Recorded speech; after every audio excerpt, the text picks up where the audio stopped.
Good day, ladies and gentlemen. My name is P4wnyhof and welcome to my ultimate New World beginner's guide. We're going to go from everything: early leveling, mid leveling, weapon combinations, crafting, how to do the town boards efficient, or when to teleport back, do you buy a house, whatsoever in the New World that matters, to give you a good start, to maybe convince you that this is a game for you to buy, and then also to show you how to pretty much reach level 60. This is meant to be a beginner's guide. There will be more guides that then focus on certain points, like weapon builds in general, how to play the bow in PvP, how to play the bow in PvE, same goes with the spear and the other weapons. That will then follow over time to then give you an even better feeling for all these different things. Let's first talk about how leveling generally in New World works, because it's not like your standard MMO where you get taken by the hand and you just go to regions, kill millions of mobs, and that's it.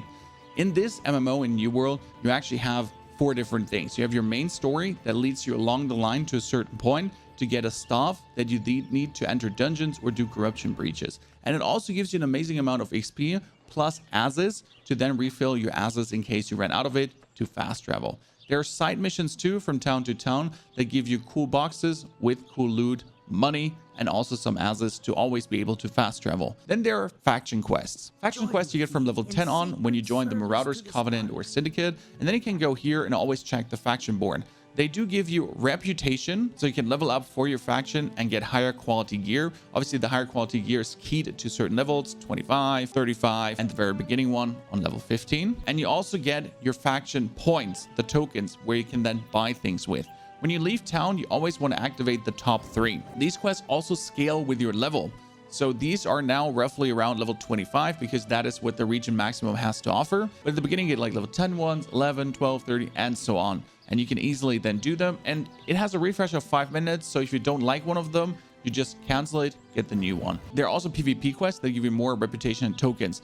The problem about PvP quests is you have to have PvP activated. If you die, your quest gets aborted. And on top of that, you can't fast travel. So if you're playing completely alone, I would highly not recommend to activate PvP quests at all. And even if you're not alone, you gotta think twice about it because it will tremendously lower the fastness of your progress if you have to walk 20 minutes back to town instead of using a respawn trick to come easy back to town or fast travel back. And then there's the town board. In every city located at the city hall, this is going to be your main source of experience. The town board refreshes every 30 minutes, and you're going to have a huge amount of missions as soon as the town gets taken by a faction. Until the town gets taken by a faction, you only have the bottom right 3. The most important part is that you go for quests in the beginning that make sense for you. For example, hunt 1 lynx, easy. Dried meat samples, nope. You're not going to have the resource for that. Firm fish fillet happens, 20 stone brick, sure, you can do that. If it says, for example, get 50 aged wood, for 50 aged wood, you need 50 logging. 50 logging is going to take you like 2-3 hours of logging roughly. So do you want to spend your beginning of the game to do that? No. You're going to cancel the mission and get the new mission if there was already a refresh. 1 lynx, super easy. You can just clap that, done. This is your main source of XP, and we're going to tell you also in the material and crafting section how to then perfectly play this. Because there's number 1 rule for me when leveling: never return to a city if your inventory isn't maxed out. So you start level 1, level 6, you get into the city, you get your basic crafting gear, and then you get your iron crafting gear, and then you go out, do your faction mission, 1, 2, 3, do your side missions, 1, 2, 3, 4. And while you're doing them, you fill up your equipment, you fill up your inventory 200 out of 200, then you return. Before, you don't have your inventory 200 out of 200, stay outside, gather some more resources, then come back. Get some iron, get some stone, get some wood, because there might be a quest, 200 green wood needed. 200 green wood is easy. You go out, 5 minutes, 200 green wood, boom, 600-700 XP. Easy. Which then brings me to the crafting and gathering section. There are a couple of rules to follow here.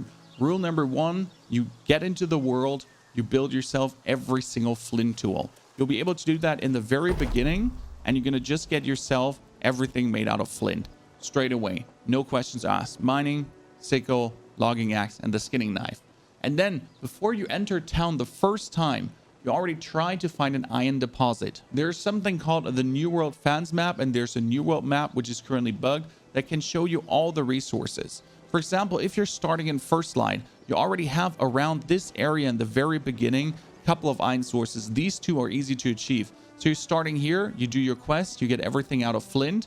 You have to go into then the first light city, and on the way to the first light city, which everyone is going to do probably, you're going to try to check these here quickly to see if you can find one iron deposit. Best would be 2, and you then go into the city with 50 to 60 iron, because then when you enter the city, you can straight up craft your iron gear, which has a 25% higher gathering speed. And the most important part is when you craft advanced items tier 2, you can add Azoth to the crafting process.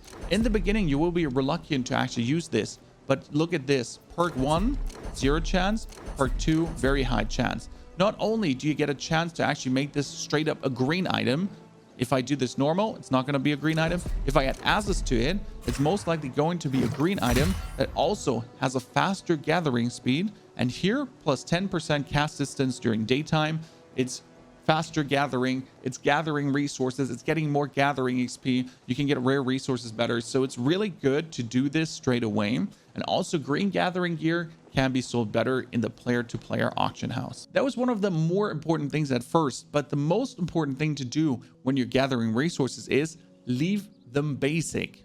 So you could obviously, as soon as you find iron, straight away turn it into iron ingots, or the same goes when you find rawhide, you turn that into coarse leather. But the reality is that a lot of the town board quests need the base materials. So there might be need 50 rawhide, and you already turn everything into coarse leather. You can turn it back, for example, from rugged leather into coarse leather, but that's kind of like very inefficient and cost you materials. So what you want to do really is keep the basic materials. Obviously, if your storage gets full, if you have 1,000 rawhides, turn half of them into the leather. But if you don't need it for something specific straight away, if you don't want to craft something like the iron tools or the bags that we're going to be talking about, which is one of the most important items, then keep them as the basic, because the town board might just be like, oh, I would like to have 50 iron ore from you, 20 iron ore. I would like to have 10 iron ingots. Well, then make 10 iron ingots. But as long as you can keep them basic, you have the choice to turn them. Obviously, yes, turning the materials gives you experience, but it's more important to be flexible here than to not have the certain material you're looking for. So transform them if it's needed. Don't transform them if it's not needed. Obviously, if you're running out of storage, then transform them. The number one thing I am going to craft and I'm going to make money with are the leather bags. The leather bags can increase your encumbrance by plus 100.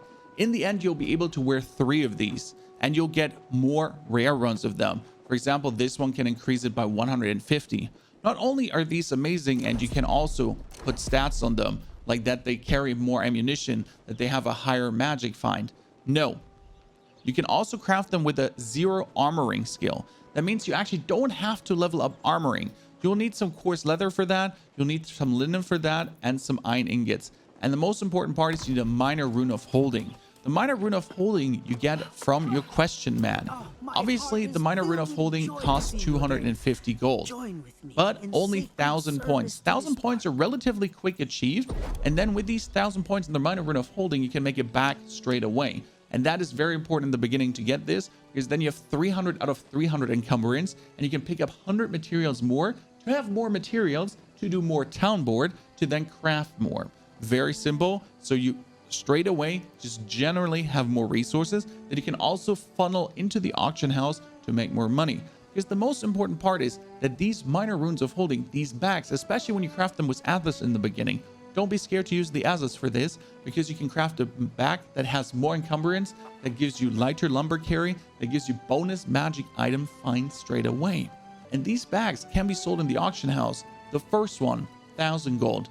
The second one that you craft at level 35, the second one that you craft around level 25 can be sold for 2,000 gold.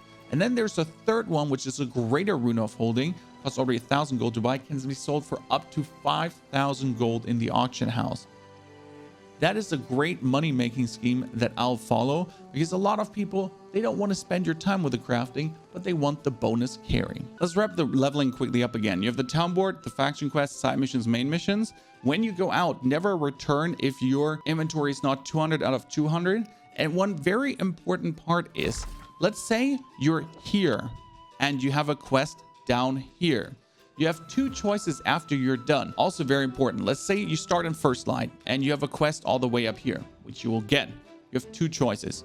You walk up there, do the quest, and walk back. Stupid. You walk up there, fast travel back. Good.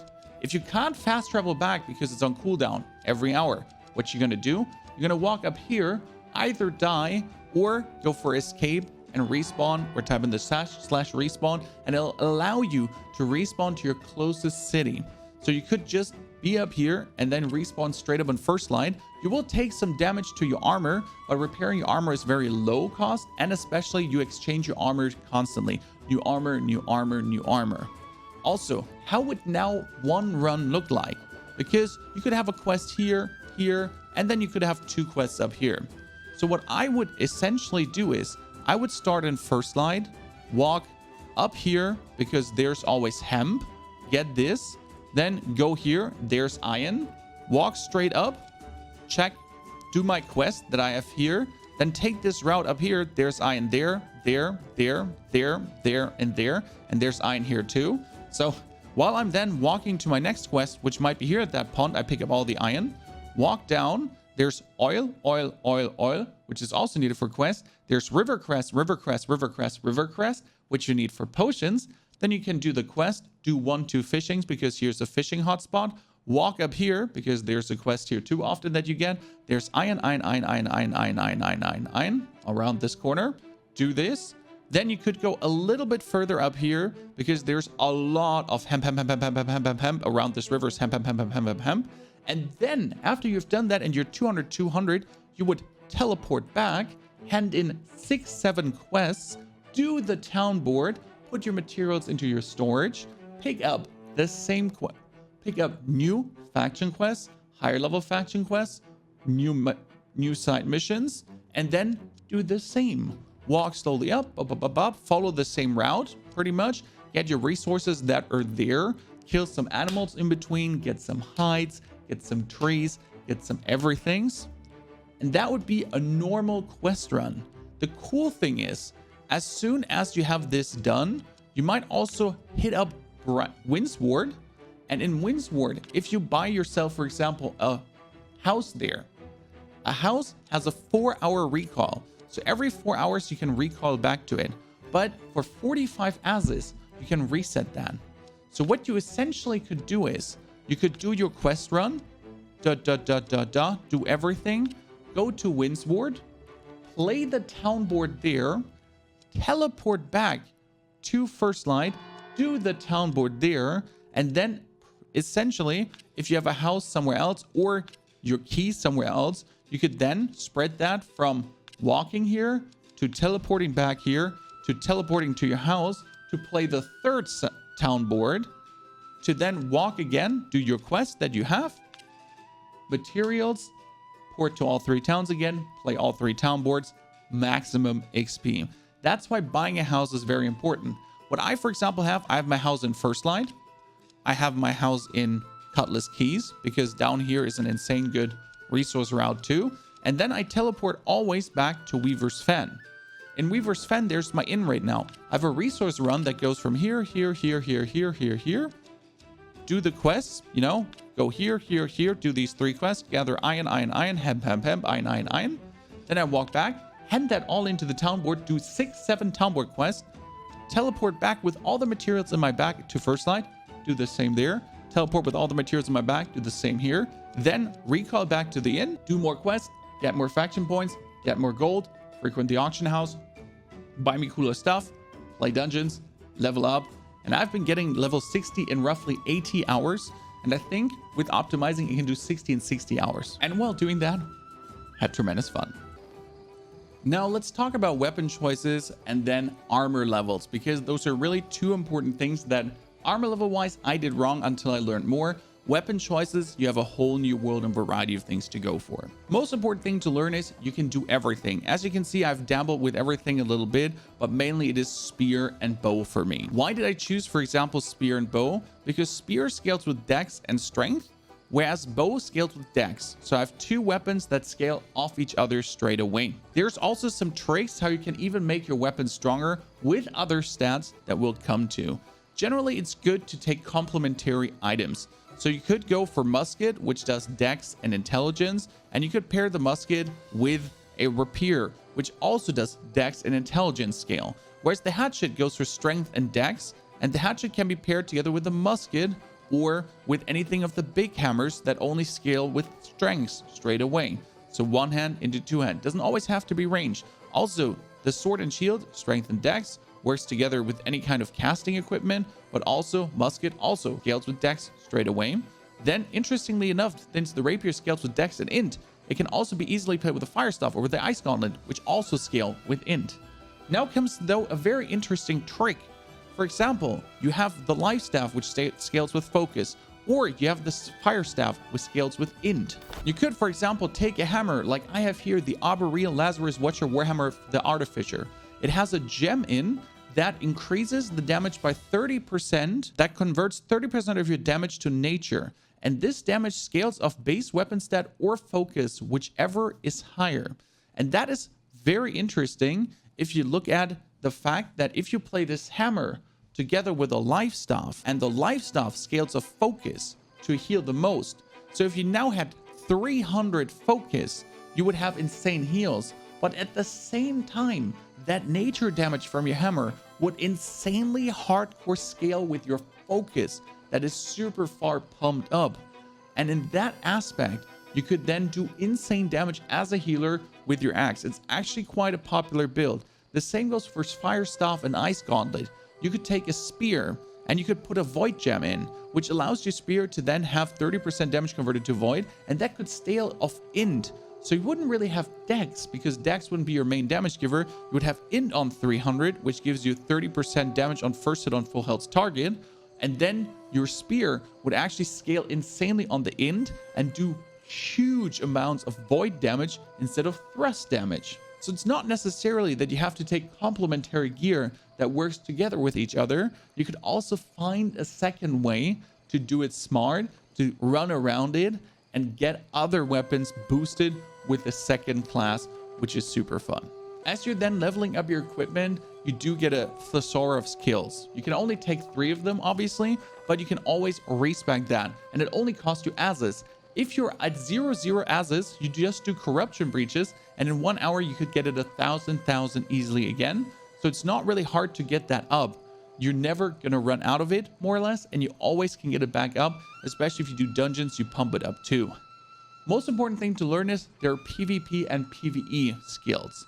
For example, for the spear, you have the leg sweep, you have the vault kick, and I've been playing the longest time with the javelin too, to get a maximum of stagger effect. But for example, the perforate is a very insanely good PvE skill, because you do huge amounts of damage and apply a bleeding rend to a target with a lot of health, especially in elite. Or you could choose the cyclone spin attack that is 110% weapon damage, pushes targets back 3 meters and applies 50% slow for 3 seconds. Can be used in PvP, but also in PvE in case you need space. The same goes for the bow. For example, the bow has a PvP and PvE skill. For example, for PvE, you want to have the rapid shot, because you can hit 3 shots on a mob that's not really leaping left and right, rolling, dodging, bouncing, everything. And the last shot causes a knockback and deals 125% weapon damage. That's super easy to hit on targets, and then you can reduce the cooldowns too. Obviously, hitting that in PvP on a running target, not happening. You'd rather have a gas bomb that you shoot in his direction, and if you hit him, more damage, but if you hit the direction, you do insane like gas ticking down damage. Now off to armor types. We do have light, medium, and heavy. Light gives you 20% bonus damage and a quick roll. Medium gives you 10% bonus damage, and your crowd control debuffs last 10% longer. Heavy also gives you 15% better block stability, and your debuffs last 20% longer, but your roll is just a slight side stab. These 3 have a big difference. Light takes most magic damage, heavy takes the least magic damage. So if you're doing just PvE, I've been wearing light 90% of the time, especially you can wear 2 heavy and 3 light equipment and still be light. Same goes for heavy to medium, by the way, to heavy through medium, and you're medium. The most important part though is if you're playing wars or any kind of PvP later, you want to be medium or heavy. Because if you go with light into PvP, especially as someone that wields a close quarter weapon, you just get blasted by an AoE of magical abilities and completely torn into pieces in a millisecond. I've been trying Wars in Light for a bit, does not work at all if you're not a caster being on maximum distance. Whereas with medium and heavy, you can walk into the magical tempest and actually survive, have a chance to dodge out, dodge back in, and not just get ripped apart by the first Vorpal Rift or Fire Pillar appearing below you. Which means while you're leveling up, I would always keep a set of heavy armor next to my light armor, especially since the armor stats don't matter that much. You're going for dex and you're going for constitution, for example, for my build.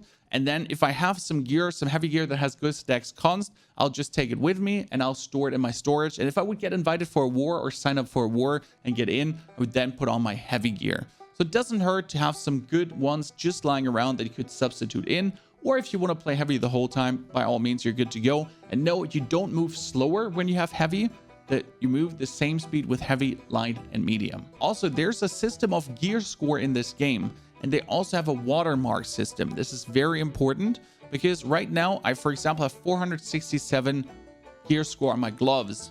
If I now would have a 500 gear score glove, but that is worse stat-wise, let's say it has int and focus on it, I don't need that.